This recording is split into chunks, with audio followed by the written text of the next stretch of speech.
Hello, आदाब, सत श्री अकाल। आप सभी का स्वागत है मैग्नेट ब्रेन्स कंपटीशन में। और आज हम स्टार्ट करने वाले हैं एक नई सीरीज, यहां से एक नया सब्जेक्ट स्टार्ट करने वाले हैं। सब्जेक्ट जैसा कि आप देख ही पा रहे होंगे कि हम जनरल स्टडीज पर बात कर रहे हैं और जनरल स्टडीज के अंतर्गत इंडियन पॉलिटी की शुरुआत होगी। ये सब्जेक्ट जो है बहुत सारे कॉम्पिटिटिव एग्जाम के लिए इंपॉर्टेंट हो जाता है। जैसे कि आप देखें जितने भी एग्जाम है जहां पर भी जीएस आता है, खासतौर से अगर आप देखें सीजीएल या एसएससी के कोई एग्जाम देख लें, या आप रेलवे के कोई एग्जाम देख लें, या किसी स्टेट के कोई एग्जाम देख लें, स्टेट के पीएससी पीसीएस देख लें, यूपीएससी में भी आता है। लेकिन हम वहां मेंस लेवल की बात नहीं करने वाले हैं। जहां पर भी ऑब्जेक्टिव क्वेश्चन के रूप में आपका जीएस आता है वो सब कुछ यहां पर कवर होने वाला है। चाहे हम एसएससी की बात करें, चाहे हम रेलवे की बात करें, या हम डिफरेंट स्टेट एग्जाम की बात करें, सब जगह के एग्जाम के लिए हम ये सब कुछ कवर करने वाले हैं। और जहां पर भी ऑब्जेक्टिव में होगा वहां के सवाल आपसे इन वीडियो के माध्यम से बनने वाले हैं। तो इस वीडियो में हम खास तौर से सिलेबस का ओवरव्यू देखने वाले हैं। सिलेबस इसलिए इंपॉर्टेंट होता है कि हमें अपने आप को बांध कर रखना होता है कि हमें इस दायरे में चलना है। किसी भी चीज को करने के लिए डिसिप्लिन बहुत जरूरी है। अगर आप डिसिप्लिन नहीं है तो चीजें फिर आगे नहीं बढ़ती हैं। डिसिप्लिन यहां पर हम सिलेबस के टर्म में देख रहे हैं। क्यों देख रहे हैं? क्योंकि हमें पता होना चाहिए कि क्या हमारे काम की चीजें, हमें क्या पढ़ना और क्या छोड़ना है। क्योंकि अगर आप पॉलिटी और इंडियन पॉलिटी की बात करें तो इतनी बड़ी चीजें हैं, उसमें एक एक डिबेट तक को इंक्लूड कर लिया गया, बहुत सारी बातें हैं, किसने किससे क्या कहा और बहुत सारी चीजें हैं। अगर हम उन सब चीजों में उलझते चले गए तो हम कोर पार्ट को कवर नहीं कर पाएंगे, जहां से नंबर ऑफ क्वेश्चन ज्यादा आते हैं। इसलिए अपने आप को बांधने के लिए सिलेबस पर चर्चा तो की ही जाती है। सिलेबस तो हमें देखना ही पड़ता है और उसी सिलेबस के अकॉर्डिंग हमें आगे भी बढ़ना पड़ता है। उसी में बंद कर हमें आगे चलना पड़ता है, तभी हम नंबर ऑफ क्वेश्चंस ज्यादा हिट कर पाते हैं, ज्यादा सही कर पाते हैं। अब इस सीरीज में कैसे हम आगे बढ़ेंगे तो मैं आपको बता दूं यहां पर कि हम दो तरीके से आगे बढ़ेंगे। यहां पर आपको दो टाइप से वीडियोस मिलेंगे। एक तो आपको टॉपिक वाइज वीडियो मिल जाएंगे, डिटेल्ड एनालिसिस के साथ, है ना, डिटेल्ड एनालिसिस के साथ आप वीडियो देख लेंगे। साथ ही साथ आप देखेंगे पीवाईक्यूज ना, साथ ही साथ आप देखेंगे पीवाईक्यूज पर भी हम यहां पर चर्चा करेंगे। टॉपिक हमने पढ़ लिया है, हम फिर पीवाईक्यूज पर भी चर्चा करेंगे। पीवाईक्यूज कैसे होंगे अगर आप देखेंगे यहां पर, तो आप ये टॉपिक पढ़ते जाएं, साथ ही साथ पीवाईक्यू में भी हम क्वेश्चंस उठाएंगे, उसको पढ़ेंगे, उसके ऑप्शंस आपको समझाए जाएंगे। उस पर यह भी बताया जाएगा कि एलिमिनेशन मेथड से हो जा रहा है या कोई और दूसरी मेथड लग रही है। हर एक ऑप्शन का डिटेल डिस्कशन होगा कि आप पीवाईक्यू के माध्यम से भी सब्जेक्ट को अच्छे से स्ट्रॉन्ग कर पाए। तो पीवाईक्यू कैसे होंगे? मान लीजिए कि आप एसएससी के डोमेन के लिए बात कर रहे हैं, तो एसएससी के दो टाइप के डोमेन हैं। एक तो ग्रेजुएट लेवल के डोमेन है और एक 10+2 के। तो जैसे मान लीजिए कि अभी एमटीएस वगैरह के एग्जाम आ गए हैं, तो एमटीएस और सीएचएसएल इनके लिए पीवाईक्यू हो जाएंगे। फिर मान लीजिए कि सीजीएल वगैरह के एग्जाम आ गए, तो सीजीएल और जिसको आप जेई कहते हैं, या दिल्ली जो पुलिस होता है, सेंट्रल पुलिस सीपीओ, तो इनके पीवाईक्यू अलग करवाएंगे। फिर ऐसे आपको यहां पर रेलवे के पीवाईक्यू मिलेंगे। तो रेलवे में हम क्या कवर करेंगे? एनटीपीसी और आरआरबी, है ना, और है ना, एनटीपीसी, आरआरबी, जेई, ये सब कुछ यहां पर कवर करेंगे। इसके अलावा आपको पीवाईक्यू किस चीज के मिलेंगे? तो डिफरेंट स्टेट के जो वनडे एग्जाम है वहां के पीवाईक्यू भी यहां पर कवर करवाए जाएंगे, उनको भी हम यहां पर सॉल्व करेंगे, उनको भी हम यहां पर देखने वाले हैं। तो ये तो रही हमारी स्ट्रेटजी कि हम कैसे चलने वाले हैं। तो आपको पता होना चाहिए कि हमारे कॉन्सेप्ट वीडियो आएंगे, टॉपिक वाइज आएंगे, उसके अलावा हम पीवाईक्यू के माध्यम से भी चीजों को कवर करेंगे। पीवाईक्यू भी आपको हर एक एग्जाम के देखने को मिलेंगे। उनके सेग्रीगेशन कैसे करेंगे, जिस स्टैंडर्ड पर है, अगर ग्रेजुएट लेवल पर है तो वो, और अगर 12th लेवल पर है तो उस तरीके से हम इनको यहां पर देखेंगे, ताकि हमारा स्टैंडर्ड मैच होता रहे, नंबर ऑफ क्वेश्चंस की वैरायटी हमारे पास ज्यादा रहे। इस कारण से मैंने दो एग्जाम को यहां पर क्लब करके डाला हुआ है। अब बात करते हैं कि हम सिलेबस में सबसे पहली चीज तो होगी कि हमें इंट्रोडक्शन ही जानना होगा। हम परिचय के बारे में ही बात करेंगे, क्योंकि हमारा सब्जेक्ट पॉलिटी है और यहां पर हम इंडियन पॉलिटी की बात करेंगे। और इंडियन पॉलिटी में भी अगर आप देखते हैं तो हम पढ़ते क्या हैं? तो हम पढ़ते कॉन्स्टिट्यूशन है। तो अब आपके दिमाग में बात लगे कि सर सब्जेक्ट है पॉलिटी, आप कह रहे हैं इंडियन पॉलिटी और पढ़ाई करेंगे कॉन्स्टिट्यूशन। यही बात तो हम इस वीडियो में समझेंगे। पॉलिटी का हिस्सा हो गया इंडियन पॉलिटी और इंडियन पॉलिटी का एक हिस्सा हो जाता है कॉन्स्टिट्यूशन ऑफ इंडिया। तो हम कॉन्स्टिट्यूशन पर यहां पर बात करेंगे कि भारत का संविधान कैसा है, और हम ये भी देखेंगे कि हम ये क्यों पढ़ते हैं। तो ये बातें हमारी क्या होगी, पहले लेक्चर के अंदर होगी। इससे कोई क्वेश्चन खास नहीं आते हैं, कभी ऐसे कोई क्वेश्चन आपको देखने को नहीं मिलेंगे, तो इसके आपको पीवाईक्यू भी नहीं मिलेंगे। फिर हम आएंगे what is the constitution and अगला टॉपिक होगा इंपॉर्टेंस ऑफ द कॉन्स्टिट्यूशन, संविधान क्या है और संविधान का महत्व। तो ये दोनों टॉपिक जो है वो आपको एक ही वीडियो के अंदर मिलने वाले हैं ना, दोनों टॉपिक जो है वो आपको एक ही वीडियो के अंदर मिलने वाले हैं कि संविधान क्या है, कैसे बना है, क्या उसकी जरूरत है, क्या उसके बेसिक्स हैं, कैसे वो तैयार होता है, संविधान अगर है तो देखने में कैसा है, किस टाइप का संविधान अच्छा है, लिखित संविधान अच्छा है, रिटन कॉन्स्टिट्यूशन अच्छा है या अलिखित संविधान अच्छा है, इस पर हम चर्चा करेंगे। और ऐसे कोई देश जिनके ऐसे कोई एग्जाम्पल हैं जहां पर लिखित और अलिखित संविधान है, तो दोनों पर हम बात करेंगे। फिर हम इंपॉर्टेंस ऑफ द कॉन्स्टिट्यूशन, संविधान के महत्व की बात होगी कि इसका इंपॉर्टेंस क्या है, इसका महत्व क्या है, अगर संविधान है किसी देश में तो उसके लिए कितना ये बेनिफिशियल है, अगर कॉन्स्टिट्यूशन नहीं है तो क्या उसके नुकसान हो जाएंगे, अगर किसी देश में कॉन्स्टिट्यूशन नहीं है तो क्या वो अच्छे से रन कर पा रहा है, अगर है तब भी कोई हर्डल्स हैं क्या, कोई परेशानियां, कोई दिक्कतें हैं क्या, तो इस पर हम बात करेंगे। ये दोनों टॉपिक के लिए आपको एक ही वीडियो मिलेगा। यहां से भी नंबर ऑफ क्वेश्चंस कम निकले हैं वनडे एग्जाम्स के अंदर, लेकिन है तो इनके भी PYQs आपको मिलने वाले हैं। इसके बाद हम चलेंगे अपने कोर पार्ट पर, डेवलपमेंट ऑफ द कॉन्स्टिट्यूशन। और ये डेवलपमेंट ऑफ द कॉन्स्टिट्यूशन बात हो रहा है in respect of the India के बारे में कि भारत में संविधान का विकास कैसे होता है। इसके पहले हम हिस्ट्री ऑफ कॉन्स्टिट्यूशन की जरूर चर्चा कर लेंगे कि संविधान का जो डेवलपमेंट हुआ है, संविधान निकल कर कैसे आया है, इसकी डिमांड कैसे आई है, कौन से ऐसे देश हैं जिनने इस पर सबसे पहले पहल की है, और भारत को उसमें कहां देखते हैं, भारत का उसमें क्या योगदान देखते हैं, इस पर भी हम चर्चा करने वाले हैं, इसको भी हम यहां पर देखने वाले हैं। तो डेवलपमेंट ऑफ कॉन्स्टिट्यूशन पर यहां पर हम बहुत डिटेल में चर्चा करने वाले हैं। इसके 2-3 वीडियोस आपको मिलेंगे। आपने पढ़ा होगा, जिनने भी क्वेश्चंस एग्जाम दिए होंगे उन्होंने देखा होगा कि डिफरेंट टाइप के एक्ट आपने देखे होंगे। इसको प्री कॉन्स्टिट्यूशन भी कहते हैं, कई सारी जगह इसको प्री कॉन्स्टिट्यूशन भी कहते हैं, जिसपे आप regulating act, Pitt's India act, charter act की series, government of India act, इन सब पर बातें होंगी, है ना, इन सब पर बातें होंगी और इनसे क्वेश्चंस भी खूब निकल कर आते हैं। तो इनके PYQs भी आपको अच्छे डिटेल में देखने को मिलेंगे, जिनके हर एक ऑप्शन पर हम बहुत डिटेल में चर्चा करने वाले हैं। हम और आप मिलकर उसको बहुत फोड़ने वाले हैं, उसको एकदम ब्लास्ट करने वाले हैं और पूरे को डिकोड करके रखने वाले हैं। फिर आएगा making of the constitution and it's salient feature, मतलब कि हम संविधान का निर्माण और उसकी कुछ खास विशेषताओं पर बात करेंगे। अब मेकिंग ऑफ द कॉन्स्टिट्यूशन तो हमें फिर उसका भी हिस्ट्री देखनी पड़ेगी कि इंडिया में कब कब मेकिंग ऑफ द कॉन्स्टिट्यूशन की डिमांड उठाई गई, कैसे कैसे स्टेप यहां पर रखने की कोशिश की गई, और फिर जो फाइनल स्टेप है या जिसको कहते हैं कि विनिंग शॉट कहां पर लगा, तो कैबिनेट मिशन से हमें यहां पर बात करनी पड़ेगी। और उसमें हम कांग्रेस का भी कुछ रोल देखेंगे, कुछ मुस्लिम लीग्स का भी रोल देखेंगे, वहां पर हमें चर्चाएं करनी पड़ेंगी। इंतरिम गवर्नमेंट पर भी बात होगी और आजादी की बात भी होगी, आजादी के बाद भारत सरकार की भी बात होगी, भारत और पाकिस्तान के विभाजन की भी यहां पर चर्चा होगी, और भारत के एकीकरण का भी थोड़ी सी झलक हम यहां पर देखेंगे। बाकी एकीकरण हम आगे कोई टॉपिक में देखेंगे, यहां पर थोड़ी सी झलक जरूर देखेंगे कि क्या क्या यहां पर चल रहा था।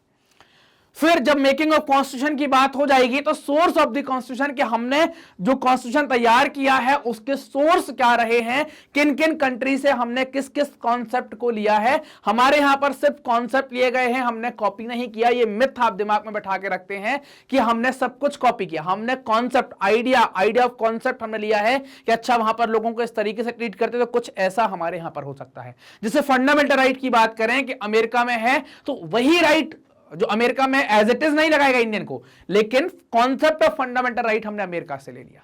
तो ये सारी बातें हम सोर्स ऑफ इंडियन कॉन्स्टिट्यूशन के अंदर करने वाले हैं। हम देखने वाले हैं कि हमारे सोर्स क्या क्या रहने वाले हैं। बहुत इंपॉर्टेंट पार्ट है, बहुत सारे क्वेश्चंस निकलते हैं यहां से, कई बार एक एक क्वेश्चन मिल जाता है और सीधा सीधा पका पकाया हमको थाली में रखा मिलता है।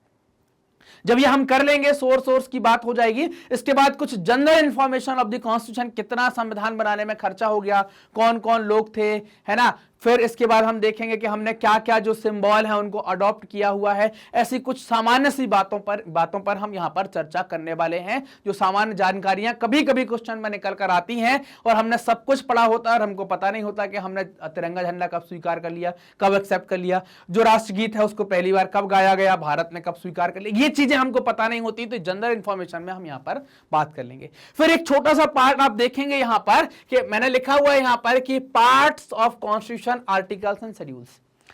यहां पर आपको पार्ट्स जितने भी पार्ट्स हैं उन पर बात होगी, कितने नंबर ऑफ आर्टिकल्स हैं उन पर बड़ा कंफ्यूजन है लोगों को कि 395 है कि 450 प्लस हैं, इस पर चर्चा होगी, और नंबर ऑफ शेड्यूल्स पर चर्चा होगी, क्योंकि यहां से नंबर को लेकर क्वेश्चन निकल जाता है कि संविधान के कितने भाग हैं बताइए, 25 हैं, 24 हैं, 22 हैं, 23 हैं, 18 हैं। कंफ्यूज आते हैं लोग, कोई 25 लगाता है, कोई 24 लगाता है, कोई 22 लगाता है, और सब अपने अपने प्रूफ भी बताते हैं कि भाई हमने तो सही लगाया है।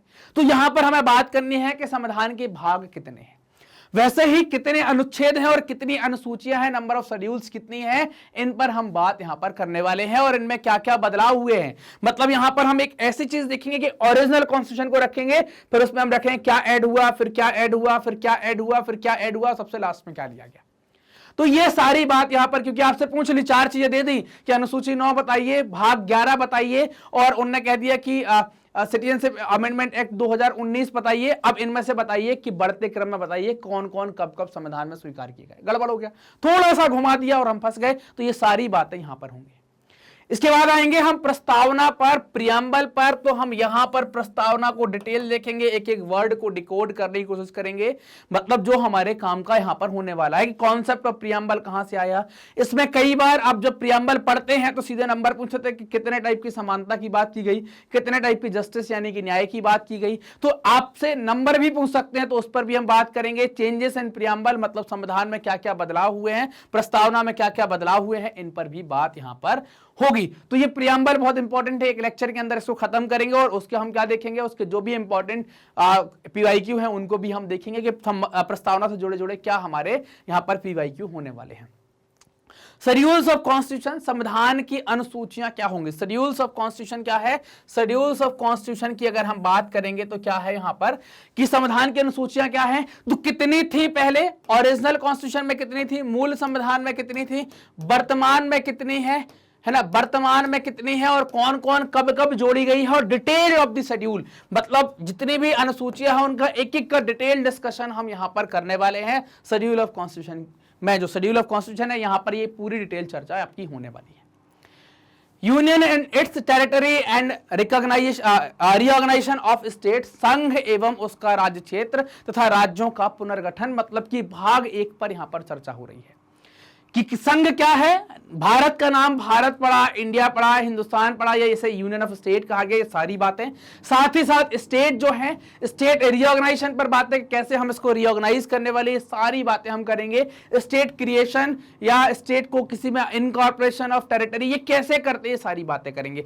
न्यू स्टेट कैसे बनता है ये सब बात करेंगे। एडमिशन ऑफ स्टेट कैसे होता है ये सारी बातें करेंगे, और हम देखेंगे कि अल्टीमेट पावर किसके पास है, कैसे कोई स्टेट हम यहां पर बना सकते हैं। तो ये वाला पार्ट हम यहां पर देखेंगे। इसके बाद मोस्ट इंपॉर्टेंट टॉपिक पर आ जाएंगे, जिसको आप देखेंगे सिटीजनशिप, अभी हाल में काफी हाईलाइटेड रहा है। तो ये नागरिकता के बारे में बात करेंगे, ये आपको कॉन्स्टिट्यूशन का पार्ट 2 बताता है, भाग 2 होता है। तो यहां पर हम सिटीजनशिप के बारे में बात करेंगे, क्या नागरिकता, नागरिक और गैर नागरिक क्या है, नागरिक और व्यक्ति क्या है ना, और इसमें कुछ विदेशी नागरिकता के प्रावधान भी हैं, तो उनको भी हम यहां पर चर्चा करने वाले हैं।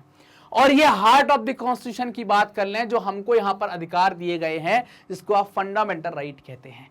तो फंडामेंटल राइट को हम पढ़ेंगे, इनका नेचर कैसा है, ये किसको दिए गए हैं, किसके अगेंस्ट में दिए गए हैं, नंबर ऑफ फंडामेंटल राइट्स कितने हैं, मूल अधिकारों की संख्या कितनी है, कौन सा हट गया है, कौन सा कुछ बढ़ गया है, डिटेल डिस्कशन यहां पर एक एक फंडामेंटल राइट और उसके एक एक आर्टिकल पर हम यहां पर करने वाले हैं। फिर आएगा directive principle of state policy, मतलब ये भाग 4 की बात कर रहे हैं कि डीपीएसपी कहां से आया है, इसके पार्ट कितने हैं, कैसे क्लासिफिकेशन है, इसमें से इंपॉर्टेंट कौन कौन से हैं उनको हम याद करेंगे। और वैसे ही आपको पार्ट 4A में फंडामेंटल ड्यूटीज के बारे में बात करनी है कि ये कहां से आया है, कैसा है, नंबर ऑफ ड्यूटीज कितनी है, और आखिरी में कौन सी ड्यूटी, कौन सा कर्तव्य यहां पर जोड़ दिया गया है, इस पर बात करेंगे। तो 4 के बाद फिर हमारा पार्ट नंबर 5 स्टार्ट होगा, जिसे हमने टॉपिक वाइज हम डिकोड किया है, टॉपिक वाइज पढ़ेंगे। प्रेसिडेंट के बारे में बात करेंगे, तो जनरल बात है प्रेसिडेंट की, जनरल के बाद कि कैसे इलेक्शन होता है प्रेसिडेंट का, उसमें कौन कौन लोग वोट डाल सकते हैं, प्रेसिडेंट को पोस्ट से हटाना है तो कैसे हटाते हैं, पावर ऑफ प्रेसिडेंट क्या होता है, ये सारी बातें, और कितने प्रेसिडेंट अभी भारत में रहे हैं उन सब की बातें यहां पर होने वाली है ये प्रेसिडेंट के अंदर। वैसा ही कुछ वाइस प्रेसिडेंट पर कि वाइस प्रेसिडेंट का इलेक्शन का प्रोसीजर क्या है, कैसे चुनाव होता है, कैसे इनको हटा सकते हैं, पावर ऑफ वाइस प्रेसिडेंट क्या है, और ड्यूटीज ऑफ वाइस प्रेसिडेंट क्या है, ये कब कब काम करते हैं, कब कैसे काम करते हैं, सारी बातें करेंगे। Prime minister and ministers council, प्रधानमंत्री और उनका जो मंत्रिमंडल है या मंत्रिपरिषद है, इसकी हम बात करेंगे तो यहां पर टाइप ऑफ मिनिस्टर्स भी आप देख लेंगे कि कितने टाइप के मिनिस्टर्स होते हैं, प्राइम मिनिस्टर का इलेक्शन कैसे होता है, कोई व्यक्ति प्राइम मिनिस्टर कैसे बन जाता है, क्या वो किसी हाउस का मेंबर होना जरूरी है, लोकसभा या राज्यसभा से मेंबर होना जरूरी है, या बिना बने भी प्राइम मिनिस्टर बन सकता है, ये सारी बातें यहां पर prime minister and ministers council में हम देखेंगे। इसके बाद जो भारत सरकार का सबसे बड़ा वकील होगा, जिसको अटॉर्नी जनरल कहा जाता है, इसको देखेंगे, इसकी अपॉइंटमेंट कैसे होगी, इसके पास पावर क्या है, ये करता क्या है, क्या क्वालिफिकेशन यहां पर होनी चाहिए।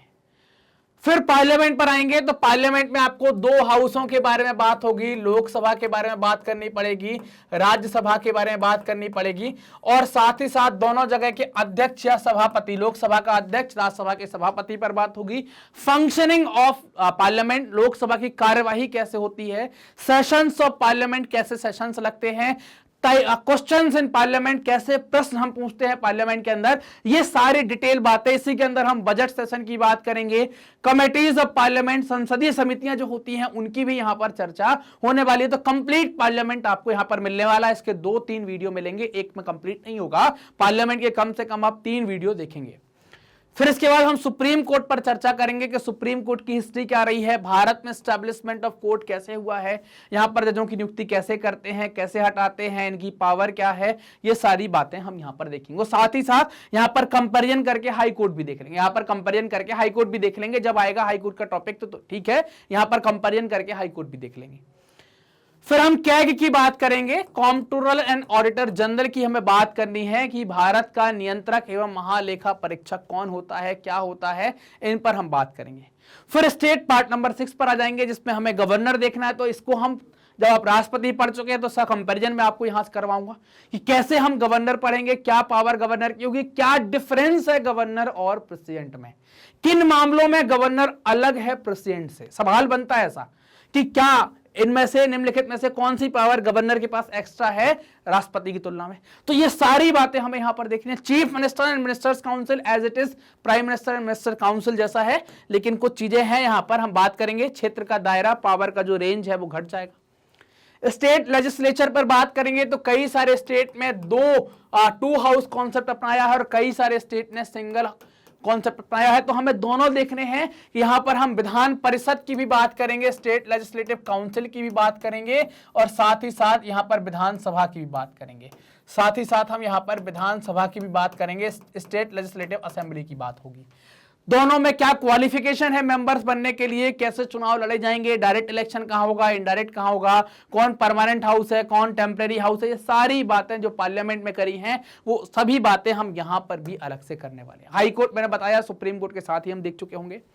फिर यहां पर आएंगे स्टेट सेंटर रिलेशनशिप। कई बार आपने देखा होगा कि अगर केंद्र में किसी पार्टी की सरकार और स्टेट में अपोजिट सरकार है तो क्या पैसा नहीं मिलेगा, ऐसे हम संबंधों पर बात करेंगे। स्टेट और सेंटर के बीच में क्या संबंध होंगे, डिस्ट्रीब्यूशन ऑफ पावर कैसे होगा, कैसे स्टेट और सेंटर अगर अपोजिट गवर्नमेंट के भी हैं तब भी क्यों नॉर्मली चलते रहते हैं, ये सारी बातें हम इस टॉपिक के अंदर देखने वाले हैं। Special provision for some state, कुछ राज्य जो हैं जिनको कुछ स्पेशल दर्जा दिया गया है, जैसे आपने अभी हाल में सुना होगा कि आर्टिकल 370 को हटा दिया गया है जो जम्मू एंड कश्मीर के मामले से जुड़ी हुई थी, तो ये भी चर्चा यहां पर होगी। इसके अलावा कुछ और स्टेट भी हैं जहां पर स्पेशल प्रोविजन मिले हुए हैं, तो उन स्पेशल प्रोविजन को भी हम यहां पर देखने वाले हैं। फिर लिंग्विस्टिक प्रोविजन मतलब भाषाई उपबंध के बारे में बात करेंगे। तो एक कंफ्यूजन यहां पर ये दूर होगा कि राष्ट्रभाषा का जो आप कई बार बोलते हैं राष्ट्रभाषा, वो आपका एकदम भ्रम दूर हो जाएगा कि राष्ट्रभाषा नहीं राजभाषा की बातें हो रही हैं।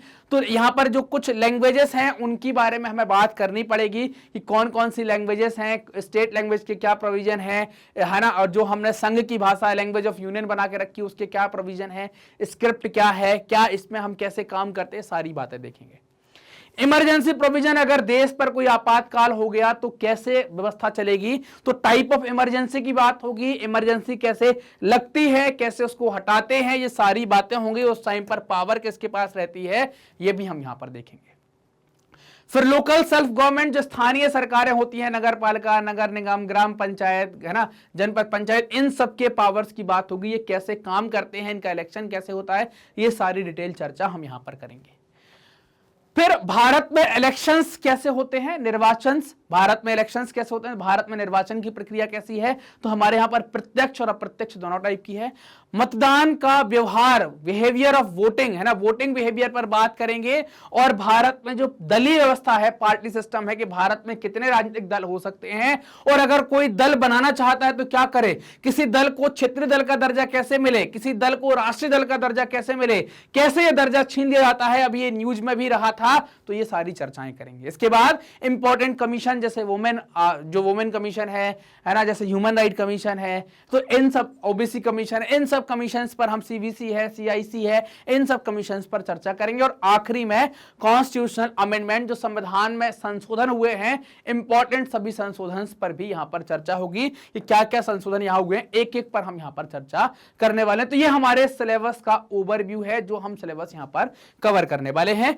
और ये सभी वीडियोस आपको एक रेगुलर टाइम पर मिलेंगे, क्योंकि मैग्नेट ब्रेन्स जो है वो अपनी हाई क्वालिटी एजुकेशन और फ्री एजुकेशन के लिए जाना जाता है। आपको यहां पर किसी चीज का कोई पेमेंट नहीं करना है।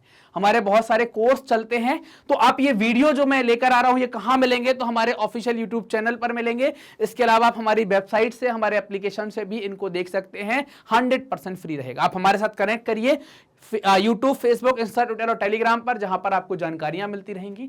इस वीडियो को लाइक कर लीजिए, इस चैनल को सब्सक्राइब कर लीजिए, क्योंकि ये वीडियो आप देख रहे हैं मैग्नेट ब्रेन्स के कंपटीशन चैनल पर, मैग्नेट ब्रेन्स कंपटीशन पर। तो उस चैनल को सब्सक्राइब करें, वीडियो को लाइक करें और दोस्तों के साथ शेयर करें। सभी को बताएं कि जीएस स्टार्ट हो गया है और आए, जुड़ें और इस जो क्रांति है इसको हम और आगे बढ़ाएं। मिलते हैं अगले वीडियो में अगले टॉपिक के साथ, अगले दमदार टॉपिक के साथ। वहां पर हम अपने कॉन्सेप्ट को और अच्छा करते हैं, टॉपिक को क्लियर करते हैं। तब तक अपना ध्यान रखें, पढ़ते रहें, मस्त रहें, जबरदस्त रहें। धन्यवाद।